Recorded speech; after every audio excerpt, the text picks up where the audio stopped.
ठरलं तर मग या छोट्या पडद्यावरील सुपरहिट झालेल्या माध्यमातून अभिनेत्री जुई गडकरी घराघरात पोचते. स्टार प्रवाहावरील ही मालिका TRPच्या शर्यतीत देखील पहिल्या क्रमांकावर आहे. मालिकेत तिने साकारलेल्या सायलीच्या भूमिकेवर प्रेक्षक भरभरून प्रेम करत आहेत. पुढचं पाऊल या मालिकेतील कल्याणी या तिच्या साकारलेल्या भूमिकेतून जुईला खऱ्या अर्थाने ब्रेक मिळाला. आजवर तिने अनेक सुपरहिट मालिकांमध्ये काम केले आहे. कर्जतला राहणाऱ्या जुई गडकरीचा ठरलं तर मग पर्यंतचा प्रवास खूपच कमाल होता. एका इंटरव्ह्यूमध्ये जुई म्हणते, एकत्र कुटुंबात मी लहानाची मोठी झाली आहे. आजही आम्ही सर्व एकत्र कर्जतला राहतो.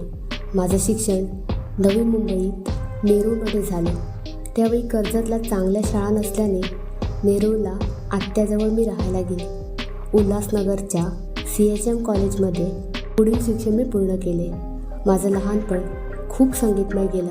माझे वडील संगीतकार असल्याने घरात दररोज वेगवेगळ्या कार्यक्रमांच्या तालमी होत असत. त्यावेळी मला संगीताची गोडी लागली.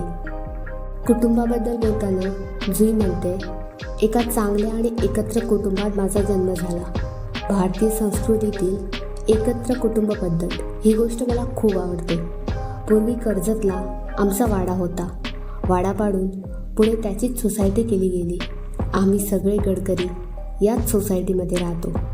सगळे सणवार आम्ही एकत्र साजरे करतो. त्यामुळे कर्जतला जायला मला नेहमीच आवडतं. माझ्या कुटुंबातील सर्व मंडळी खूपच सपोर्टिव्ह आहेत. माझ्या फील्डच्या गरजा कुटुंबाला माहिती आहेत. माझ्या कुटुंबावर खूप प्रेम आहे. कुटुंबात मी सगळ्यांची लाडकी आहे. जुई म्हणते, अभिनय क्षेत्रात यायचं हे माझं अजिबात ठरलं नव्हतं. माझ्या एका मैत्रिणीसोबत मी ND स्टुडिओला गेले होते. त्यावेळी खरं तर तिला ऑडिशन द्यायची होती, मला नाही. दरम्यान तिथे ऑडिशन घेणाऱ्यांनी मला देखील ऑडिशन द्यायला लावली आणि बाजीराव मस्तानी या मालिकेसाठी माझं सिलेक्शन झालं. एका कामानंतर दुसरं काम, दुसऱ्यातून तिसरं असं होत गेलं. दरम्यान मी मास्टर करत होते. कर्जतच्या कर्जतमध्येच स्टुडिओ आहे, मजा येईल असा विचार करत त्यावेळी खरं तर मी काम करत होते. जुई गडकरी म्हणाली, माझा प्रवास कायम चढता राहिला असं मी म्हणणार नाही.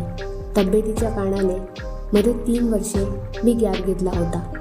त्या 3 वर्षातही मला खूप ऑफर्स येत होत्या. पण ही 3 वर्ष मी स्वतःसाठी घेतलेली गॅप होती.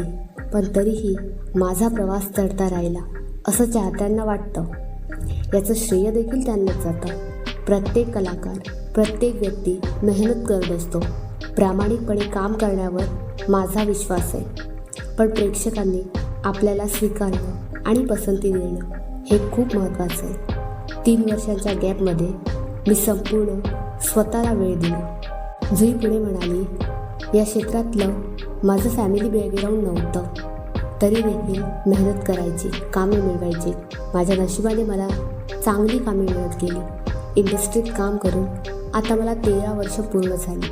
या 13 वर्षात मला अनेक गोष्टी शिकता आल्या. काय करायला हवं, काय नाही केलं पाहिजे असे सगळ्या प्रकारचे अनुभव आले. संपूर्ण प्रवास हा मी माझा एन्जॉय केला. जुईच्या काही लोकप्रिय झालेल्या मालिका आणि तिच्या भूमिका: 2010 साली बाजीराव मस्तानी, चंद्रा. माझ्या प्रियाला प्रीत कळेना, सोनिया. 2011 साली तुझं वीण सख्या रे, लावण्या. 2011 ते 17 पुढचं पाऊल, कल्याणी सोहम सरदेशमुख, कल्याणी समीर सरदेशमुख. 2017 साली सरस्वती, देविका राघव भैरवकर. 2019 साली वर्तुळ, यामध्ये तिची भूमिका होती मीनाक्षी. आणि 2022 साली ठरलं तर मग, तन्वी किल्लेदार आणि सायली अर्जुन सुभेदार. 2018 तिने बिग बॉस मराठी यात भाग घेतला होता आणि त्यात 49व्या दिवशी ती घराबाहेर आली. तुम्हाला माहिती कशी वाटली कमेंट करून नक्की सांगा.